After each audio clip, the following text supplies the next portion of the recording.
मंचावर उपस्थित असलेले सर्व आदरणीय, ज्यांनी हजारो वर्षापासून संघर्ष केला समतेसाठी, न्यायासाठी, त्या तमाम महामानवांना मी अभिवादन करतो।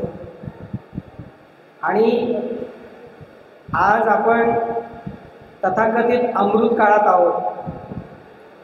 आणि या अमृत काळामध्ये भारतीय संविधान आपल्याच वाडवडिलांनी स्वतःला अर्पण करून वारसा हक्काने जे आपल्याला दिलेलं आहे त्या संविधानाच्या बद्दल अभिनंदन करू, चिंता व्यक्त करू, राग व्यक्त करू, काय करायचं असा प्रश्न पडण्याची परिस्थिती आज निर्माण झालेली आहे।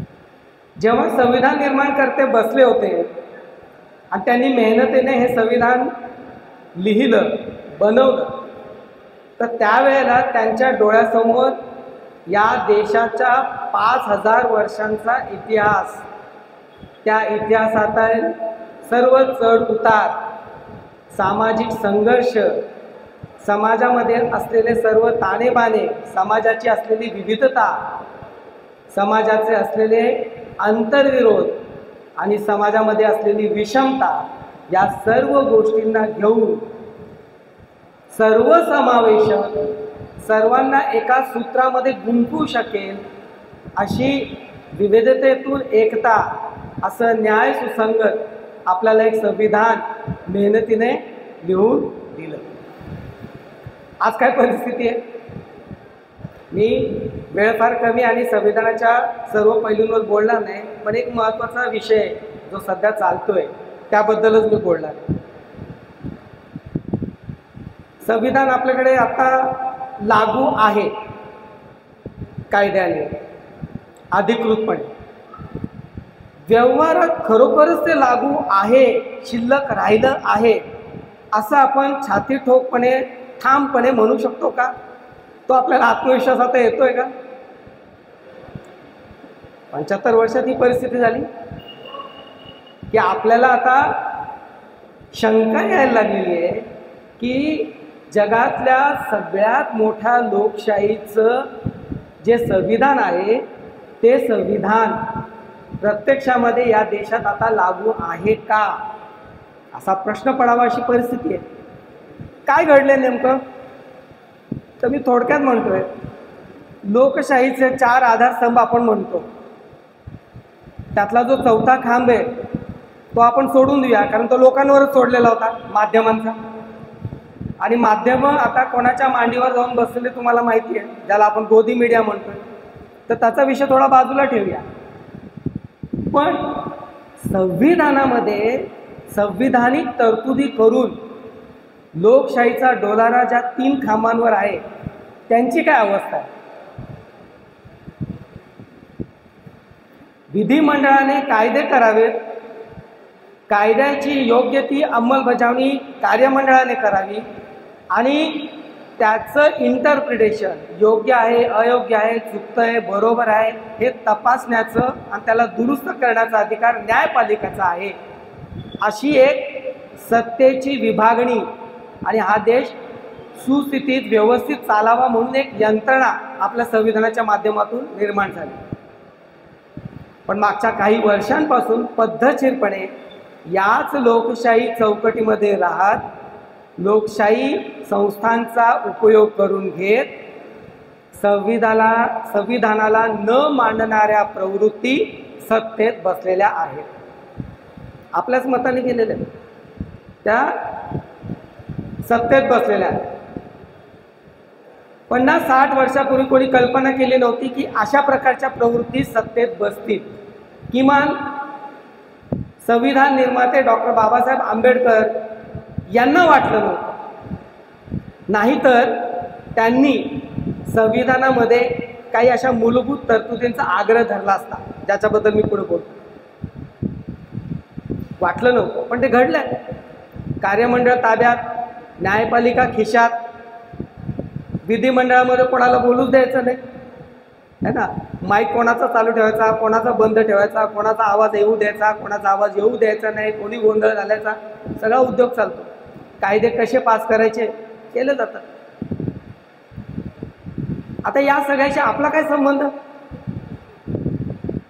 तर भारताच्या संविधानाचं पहिलं पान, उद्देशिका, प्रियांबल, पहिलं वाक्य आम्ही भारताचे लोक, इथून सुरुवात होते. We the people of India. आणि याच भारताच्या संविधानाबद्दल आता जे सत्तेत बसलेले आहेत त्यांचे जे गुरुजी आहेत त्यावेळेचे गोळवलकर, ते काय म्हणत होते, याच्यामध्ये भारताचा आत्मा प्रतिबिंबित होत नाही.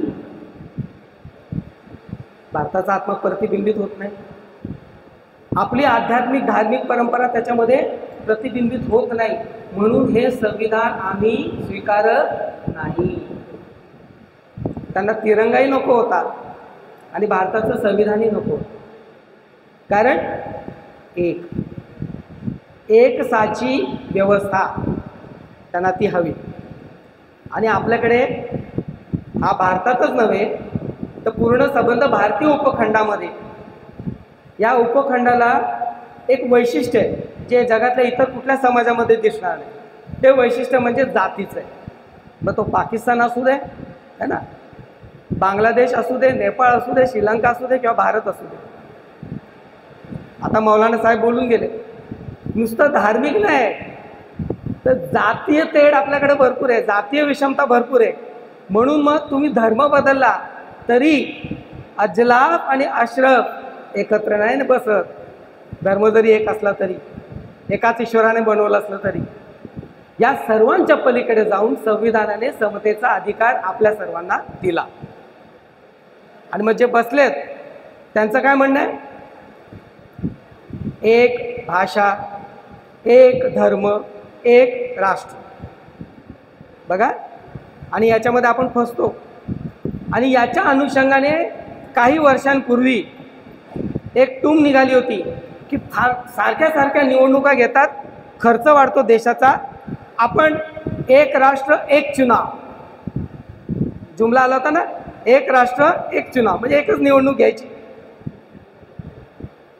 एक निवडणूक घ्यायची म्हणजे काय, तुमच्याकडे मतदानासाठी भीक मागायला परत यायची गरज नाही. तुम्ही आपलं मतदान केलं, विषय संपला. आता पुढे सरकलंय, आता गोष्टी पुढे सरकलेल्या आहेत. मी गृहमंत्री अमित शहाच्या शब्द वापरायचं ठरवलं तर माझं असं म्हणणं की याची क्रोनॉलॉजी समजून घ्या. क्रोनॉलॉजी काय चालली, आपण जेव्हा म्हणतो की भारताचं संविधान संकटात आहे म्हणजे नेमकं कसं, तर ते जरा नीट समजून घेतलं पाहिजे आपण. की मागच्या 10 वर्षामध्ये वातावरण निर्माण करून सत्ता ताब्यात घेतल्यानंतर शेतकरी विरोधी कायदे करायचे, कामगार विरोधी कायदे करायचे. आता कामगारांच्या हिताच्या विरोधातलं लेबर कोड लागू झालं, आदिवासींचे हक्क नाकारायचे. असं प्रत्येक समाज घटकाचे अधिकार नाकारत मूलभूत संविधानिक व्यवस्थेलाच आता धक्का लावायला सुरुवात केलेली. त्यातलं त्यांनी एक पहिलं पिल्लू सोडलं, एक राष्ट्र एक चुनाव. नंतर ते म्हणाले नागरिकत्व, CA-NRC, ज्याचा उल्लेख आता झाला.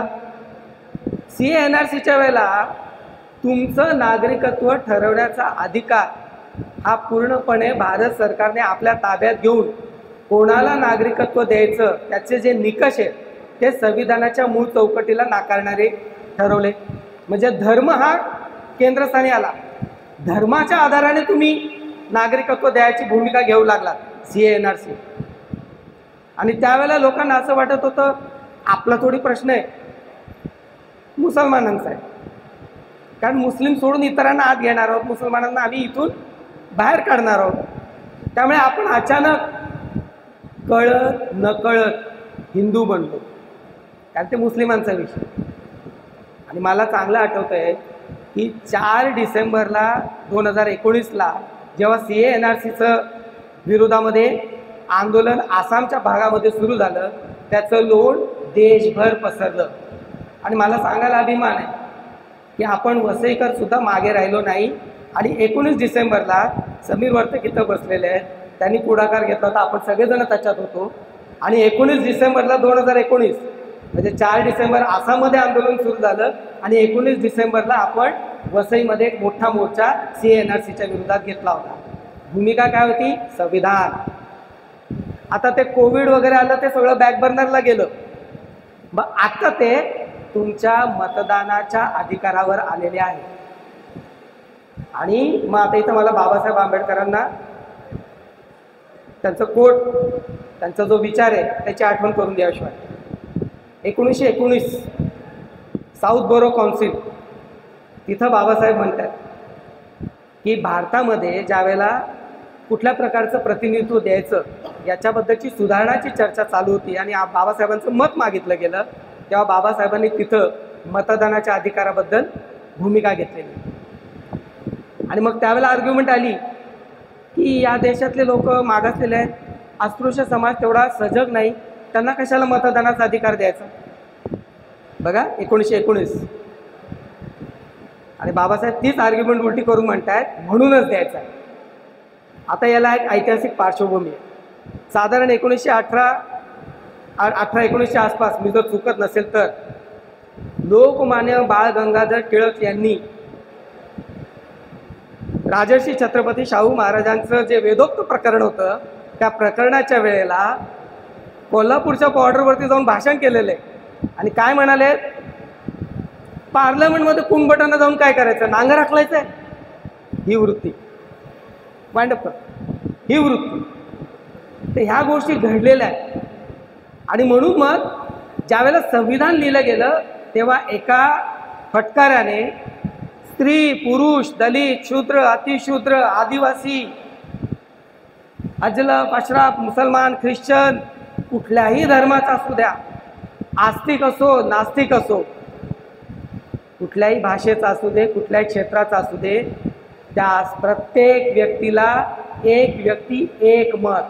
मग त्याचं नाव अदानी असू दे किंवा सोनवणे असू दे, एक व्यक्ती एक मत. आणि त्यामुळे हा डोलारा इथपर्यंत चालला. आता निवडणूक आयोग ज्याचं काम अंपायरिंग करण्याचं आहे, निवडणूक प्रक्रिया राबवण्याचं आहे, ते तुमचा मतदानाचा अधिकार ठरवायला लागले. अधिकार दिला कोणी, संविधानाने, है ना. आता संविधान निर्माण करताना कळलं नव्हतं तेव्हा की भविष्यात इतके हुशार माणसं निघतील, नाहीतर मतदानाचा अधिकार हा मूलभूत अधिकारात समाविष्ट झाला असता. पण संविधानाचं जर पहिलं वाक्य आपण वाचलं, आम्ही भारताचे लोक, त्याचा अर्थ स्पष्ट होतो, आम्ही मतदार आहोत, आम्ही नागरिक आहोत. आणि माझा नागरिकत्वाचा किंवा मतदानाचा अधिकार हिसकावून घेण्याचा, त्याच्यामध्ये बदल करण्याचा अधिकार निवडणूक आयोगाला किंवा सरकारला नाही. पण आता केलं जाते.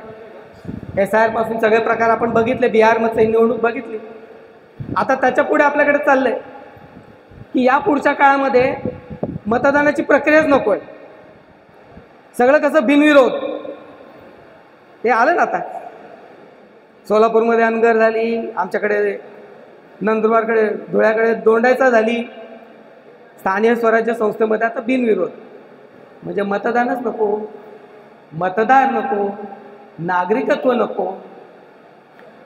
हे अप्रत्यक्षपणे अदृश्य पातळीवरती माझ्या गळ्यात मडकं आणि झाडू आल्यासारखंच आहे की नाही याचा विचार आजच्या निमित्ताने तुम्ही आम्ही सगळ्यांनी केला पाहिजे. हे मी सहन करणार नाही. माझ्या देशाचं संविधान जर संविधानिक पदावर असलेली व्यक्ती मानत नसेल, माझ्यावर जर असंवैधानिक, अनैतिक, अवैध सरकार राज्य करायचा प्रयत्न करत असेल तर तिला उलथून टाकण्याचं नैतिक कर्तव्य हे माझं आहे आणि मी उलथून टाकणार. मग तुम्हाला जी शिक्षा द्यायची ती द्या. मला तुम्ही संविधान लोकशाही विरोधी म्हणा, अर्बन नक्षल म्हणा, काहीही म्हणा, पण तुमची सत्ता मी मानणार नाही. हे सांगण्याची वेळ आता आपली आलेली आहे. तेव्हा मधले रस्ते बंद झालेले आहेत. तुम्ही एक तर भारताच्या संविधानाच्या मूलभूत तत्वांच्या बाजूने आहात किंवा तथाकथित हिंदू राष्ट्राच्या नावाखाली विषमतेच्या बाजूने आहात. तुम्ही कुठे उभ्यात हे तुम्ही आम्ही ठरवावं. एवढंच बोलून इथं थांबतो. पुन्हा एकदा सर्वांचे आभार. जोहार, जिंदाबाद, जय भीम.